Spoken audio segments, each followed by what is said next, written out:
Hi, you hear my killing in the background? All right, so I've got this cool little thing I'm gonna do, and it's gonna be making some simple, cheap press molds out of some leftover clay. And in this case, I'm gonna be using some handy dandy fancy electronic waste, because there's just way too much of this crap in the world, and there's just gonna be more of this crap in the world. And well, I might as well put some use to it before it gets sent to recycling, right? So here's what we're gonna do. We're gonna take our piece of clay. We're gonna just kind of shape it, right? We're gonna shape it. We're gonna kind of flatten it out. I'm flattening it out. I'm not even really showing you. Here, I'm gonna take a piece of wood here. We'll hold it up here, and I'm just gonna flatten this piece of clay out. Just kind of give me a flat surface to start from. It's not gonna be too thick because I do want it to be able to fire in the kiln pretty well, and I'm gonna pull this off. Eventually I'll pull it off, right? So there, I pulled this off, and now I've got this really cool piece here. And now I'm gonna find some section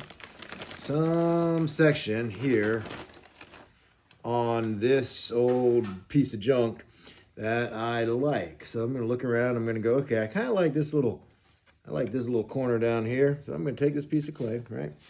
And I'm just gonna place it right here on this piece of corner.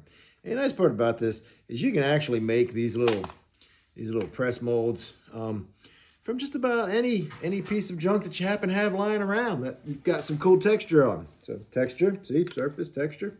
All right, we're gonna come around over here. We're gonna press around. I might even try and bring like this corner bit into it, right? It's got this corner over here. So I'm just gonna kind of flatten that over to the corner a little bit and bring it around. Pa-da-da-da. And now the big reveal. Now you can let this dry a little bit. The problem with letting it dry is it might get stuck and pull off. I'm just gonna go ahead. I mean, these are really just texture pieces anyway. So I'm just gonna pull this off and bam! You see what I got there now? So I got this really cool bits here going on. Right, got these really cool bits. And we're gonna take this and I'm gonna put it over here into my stack of other pieces. And it's going to then eventually become yet this other really cool thing that I like.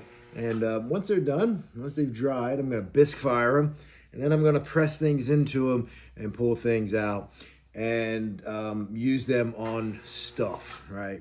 Weird sculptures and functional works and who knows what else, but they'll be used, right? So I'm giving some life, some renewed life to this thing, using up some clay that I really just didn't feel like wedging up at the moment anyways. But yeah, that's what we're going to do with this. Now, I could just let them dry and use them as greenware. Problem with that and using them as greenware is they will eventually break and destroy themselves, which might actually not be too bad. As long as I'm not pressing too hard in there, it probably worked just fine.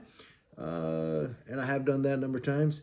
Some of the ones that I really like and I want to keep around for a while, I might bisque fire, but we'll see how it goes. So anyways, if you're looking for, adding a little pizzazz or shizum to your work, and you happen to find really cool textures hanging about in the natural world or the unnatural world, you can go ahead, just take yourself a piece of clay, chonk it up, slap it over the top, and you too can make cool texture little press molds. So I'm going to I can press some clay into there. I can turn around and, after I've done that, I can also turn around and pull it off. I can press it directly into my piece. You got your choices are endless when you do this. So have yourselves a great day, and I will try and make some more videos for the YouTubey, Instagrammy, whatever, the YouTubey thing, yeah. Because I know I've been slacking. Anyways, this is your friendly, dirty Harry Potter saying, have yourself a wonderful day, and don't forget, drink coffee out of a handmade mug. That's some good coffee.